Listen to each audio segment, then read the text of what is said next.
How do you determine whether this series converges absolutely, converges conditionally, or diverge? Let us start with absolute convergence, which is powerful than at conditional convergence. We just introduced the absolute value. So because of the absolute value, this becomes less or equal to this expression. Now, here we have -1, right? The alternate -1, +1. But because of the absolute value, the negative vanishes. Now observe that this is just a geometric series with the common ratio, which is 4/5. And we know that the geometric series converges when the ratio is with less than 1. So this series converges absolutely. What about this series? Does it converge absolutely, diverge, or converges conditionally? The first step is to introduce the absolute value. So you can see because of the absolute value, this becomes less or equal to, the summation of 1 over. So instead of writing the square root of n, I can write this as n to the power 1 over 2.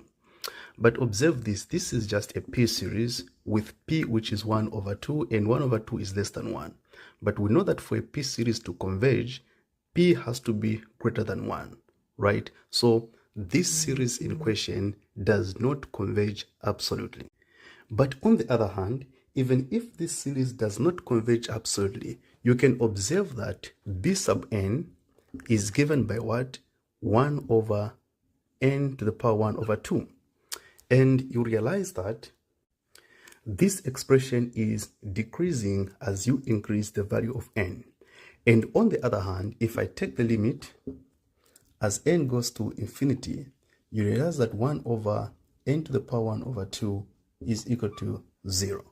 Okay, so because b sub n is decreasing, right, and its limit goes to 0 as n goes to infinity, we conclude that by the alternating series test, this alternating series converges.